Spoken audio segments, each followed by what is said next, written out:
Bismillahirrahmanirrahim. Assalamualaikum warahmatullahi wabarakatuh.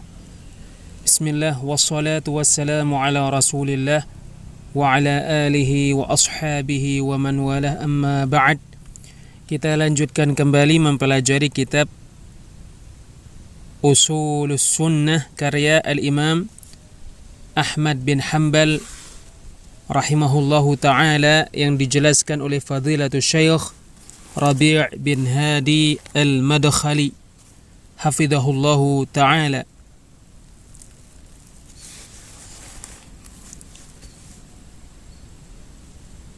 Al-Imam Malik rahimahullahu ta'ala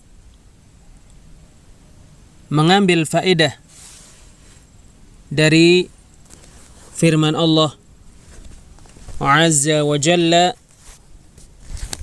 liyaghidha bihimul kuffar, agar dengan sebab para sahabat Allah Azza wa Jalla membuat orang-orang kafir jengkel. Dan dari firman Allah Azza wa Jalla, walladzina ja'u min ba'dihim, dan orang-orang yang datang setelah mereka, yaquluna rabbana ighfir lana wa li ikhwanina alladzina sabaquna bil iman. Mereka berkata, wahai Rabb kami, ampunilah kami dan saudara-saudara kami yang mendahului kami beriman.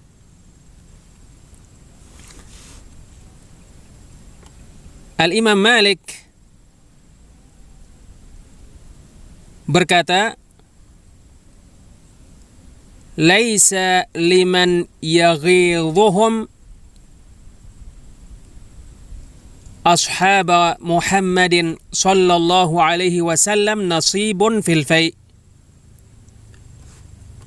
Siapa saja yang merasa jengkel kepada para sahabat Muhammad sallallahu alaihi wasallam tidak mendapatkan bagian dari fai', yaitu harta rampasan yang diperuntukkan untuk siapa yang datang setelah para sahabat, yang mendoakan agar para sahabat diridai oleh Allah, mengetahui kedudukan mereka dan mendoakan mereka dengan doa ini, Rabbana ighfir lana wa li ikhwanina alladzina sabaquna bil iman. Wahai Rabb kami, ampunilah kami dan saudara-saudara kami yang mendahului kami beriman. Adapun orang yang datang setelah para sahabat, yang melaknat mereka, mencela mereka dan mengkafirkan mereka, maka dia tidak berhak mendapatkan sesuatu pun dari fai', rampasan perang. Dan seringkali dia terjerumus dalam kekafiran kepada Allah Tabaraka wa Ta'ala, sebagaimana Allah Ta'ala firmankan, liyaghidha bihimul kuffar, agar dengan sebab para sahabat Allah membikin orang-orang kafir jengkel. Oleh karena itu, tidak ada yang merasa jengkel kepada para sahabat radhiyallahu anhum kecuali dia orang kafir. Kita berlindung kepada Allah Azza wa Jalla. Al-Imam Ahmad rahimahullahu ta'ala berkata, thumma Umar bin al-Khattab, thumma Uthman. Kemudian Umar bin al-Khattab, kemudian Uthman. Sebagaimana terdapat pada Sahih Bukhari, kunna fi zamanin nabiyyi sallallahu alaihi wasallam. La na'dilu bi Abi Bakrin ahadan. Kita di zaman Nabi sallallahu alaihi wasallam tidak menyamakan seorang pun dengan Abu Bakar. Thumma Umar, kemudian Umar. Thumma Uthman, kemudian Uthman. Thumma natruku ashaban Nabi sallallahu alaihi wasallam. Kemudian kita membiarkan para sahabat Nabi sallallahu alaihi wasallam. La nufadilu bainahum. Kita tidak membanding-bandingkan mereka. Dikeluarkan oleh Al-Bukhari.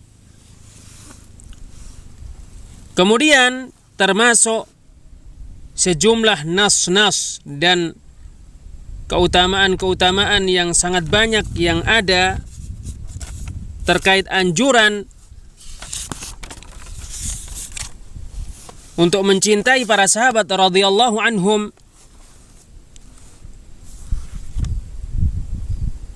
Mereka mendahulukan keutamaan Abu Bakar, kemudian Umar, kemudian Uthman, kemudian Ali. Terdapat perbedaan di antara ahlu sunnah terkait perkara yang telah berlalu. Siapa yang paling utama, Ali atau Uthman? Kemudian perselisihan ini selesai. Ahlu sunnah bersepakat setelah itu terhadap penertiban ini. Manusia yang paling utama adalah Abu Bakar, kemudian Umar, kemudian Uthman, kemudian Ali. Kemudian sisa dari 10 sahabat yang diberi berita gembira dengan surga, dan mereka adalah Az-Zubair bin Al-Awwam, Talhah bin Ubaidillah, Abdurrahman bin Auf, Sa'ad bin Abi Waqqas, Sa'id bin Zaid bin Amr bin Nufail, dan Abu Ubaidah Amir bin Al-Jarrah radhiyallahu anhum. Mereka ini menggenapkan jumlah 10 sahabat yang diberi berita gembira oleh Rasulullah sallallahu alaihi wasallam masuk surga. Mereka adalah orang-orang yang Rasulullah sallallahu alaihi wasallam memberikan kesaksian untuk mereka masuk surga. Maka kita memberikan kesaksian untuk mereka masuk surga. Kita mengakui keutamaan mereka, dan kita mengakui keutamaan sahabat-sahabat Rasulullah sallallahu alaihi wasallam yang lainnya. Sebab Allah Subhanahu wa taala menjanjikan untuk mereka semua surga. Oleh karena itu mereka semuanya di dalam surga. Rasulullah sallallahu alaihi wasallam menaskan untuk orang-orang yang ikut perang Badar. Rasulullah sallallahu alaihi wasallam bersabda, "La'alla Allah tala'a 'ala ahli Badrin faqala a'malu ma syi'tum qad ghafartu lakum." Bisa jadi Allah Subhanahu wa taala mengetahui orang-orang yang ikut perang Badar, lalu Allah berfirman, "I'malu ma syi'tum qad ghafartu lakum." Berbuatlah sekehendak kalian, sungguh aku mengampuni untuk kalian. Diriwayatkan Bukhari dan Muslim. Makna sabda Rasulullah sallallahu alaihi wasallam ini bahwasannya para sahabat tidak masuk neraka jahanam dengan sebab ampunan dari Allah Azza wa Jalla ini.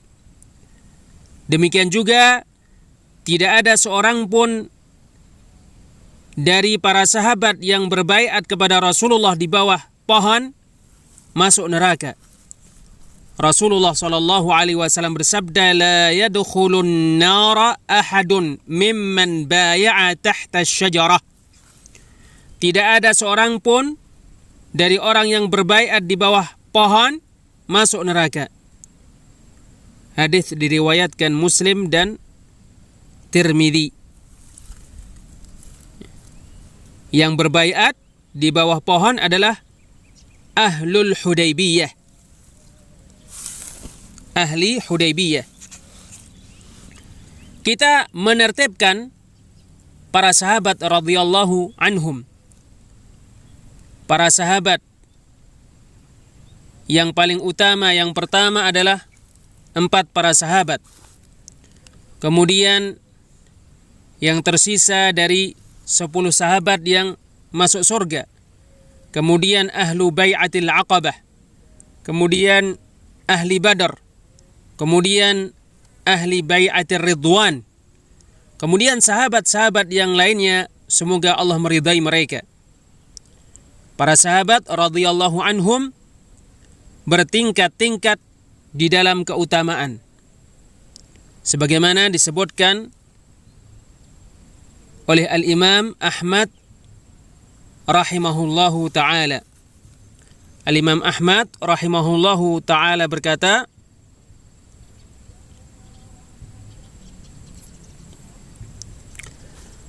ثم بعد هؤلاء الثلاثة أصحاب الشورى الخمسة علي بن أبي طالب وطلحة والزبير وعبد الرحمن بن عوف وسعد. Kemudian setelah 3 orang sahabat ini, yaitu setelah Abu Bakar, Umar, dan Uthman. Kemudian setelah 3 orang sahabat ini adalah orang-orang yang ikut bermusyawarah yang berjumlah 5, yaitu Ali bin Abi Thalib, Talhah, Zubair, dan Abdurrahman bin Auf serta Sa'ad.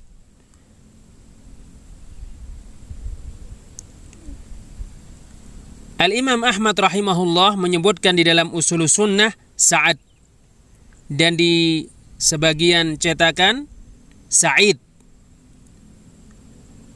Bagaimanapun juga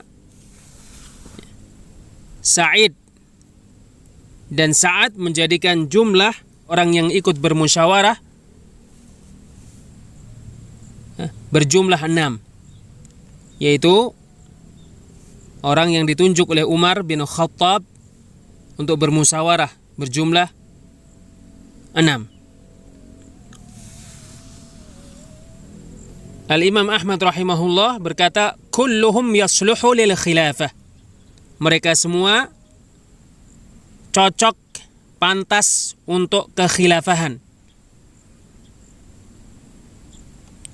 Lihatlah penghormatan Al-Imam Ahmad rahimahullahu ta'ala. Kulluhum yasluhu lil khilafah. Mereka semua pantas untuk menjadi khalifah. Kenapa? Karena Umar mengangkat mereka ini. Umar radhiyallahu anhu berkata, ikhtaru min haula. Pilihlah dari mereka ini. Man ikhtara min haula'i fahuwa khalifah. Siapa yang dipilih dari mereka ini, maka dia khalifah.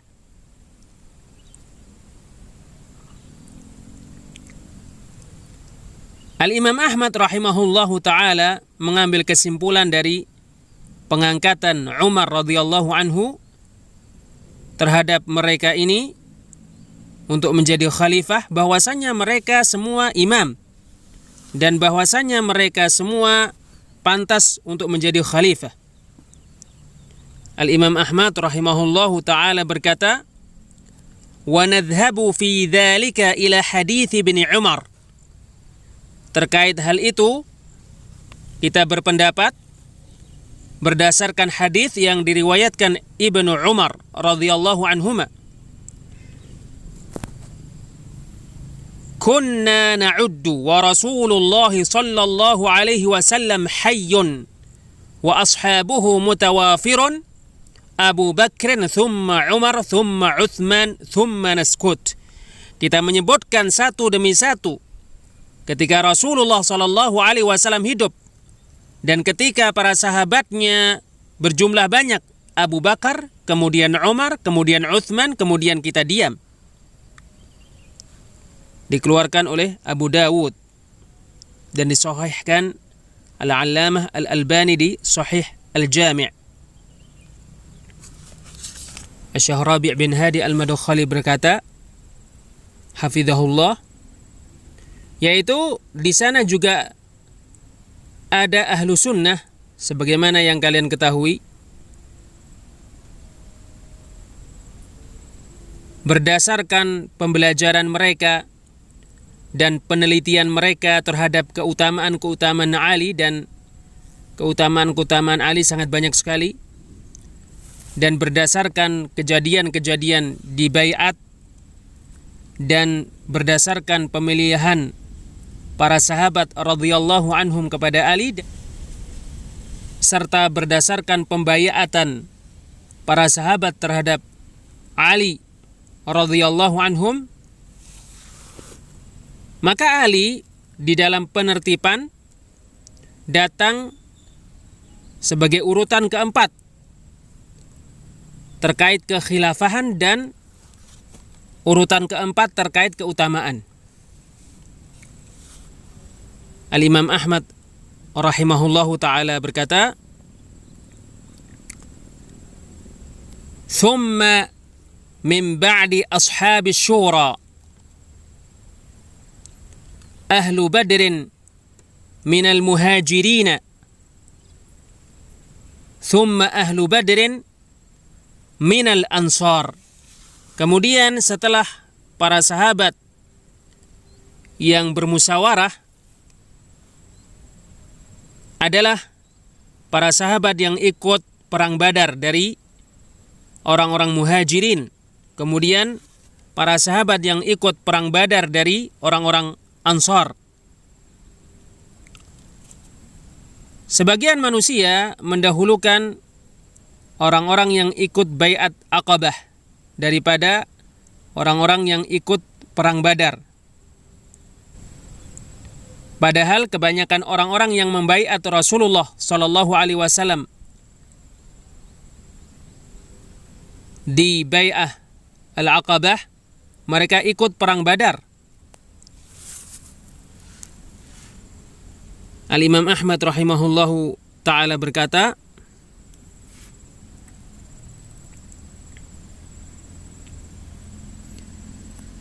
ahlu badrin minal ansari min ashabi Rasulillahi sallallahu alaihi wasallam ala qadril hijrati was-sabiqati awalan fa awwala. Orang-orang yang ikut perang Badar dari orang-orang Ansar dari para sahabat Rasulullah sallallahu alaihi wasallam sesuai dengan kadar hijrah dan sesuai dengan kadar keterdahuluan di dalam masuk Islam, yang pertama lalu yang pertama. Oleh karena itu para sahabat yang ikut perang Badar, keutamaan mereka bertingkat-tingkat. Orang-orang yang ikut bai'ah Aqabah, keutamaan mereka bertingkat-tingkat. Orang-orang muhajirun, keutamaan mereka bertingkat-tingkat. Demikian juga orang-orang Ansar.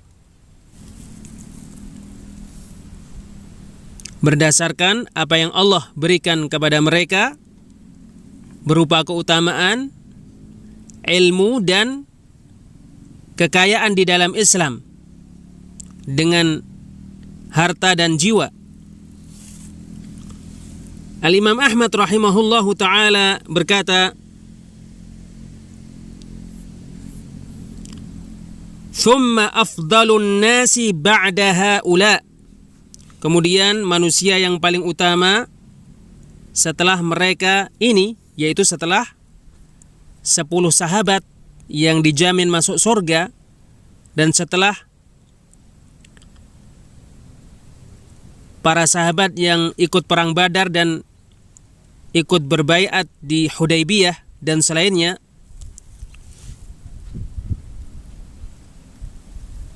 afdalun nasi ba'da haula'i ashabu Rasulillah sallallahu alaihi wasallam al-qarnul ladzi bu'itha fihim.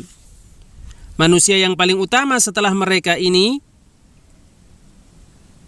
para sahabat Rasulullah sallallahu alaihi wasallam yaitu orang-orang yang hidup di masa Rasulullah SAW diutus kepada mereka, yaitu para sahabat ini lebih rendah tingkatannya daripada para sahabat itu.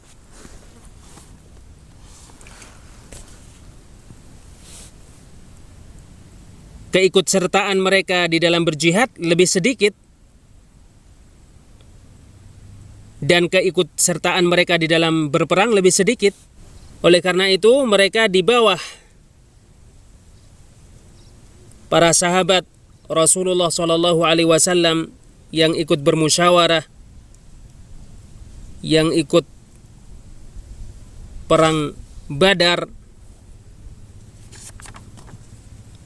terkait keutamaan.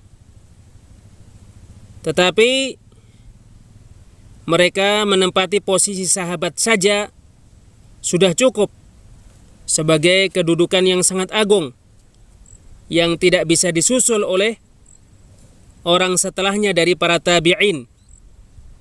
Meskipun para tabi'in mengamalkan amalan-amalan apapun dari amalan-amalan kebaikan. Wallahu a'lam bis-shawab. Insyaallah kita lanjutkan pada pertemuan yang lainnya. Subhanakallahumma wa bihamdik asyhadu an la ilaha illa anta astaghfiruka wa atubu ilaik. Wassalamualaikum warahmatullahi wabarakatuh.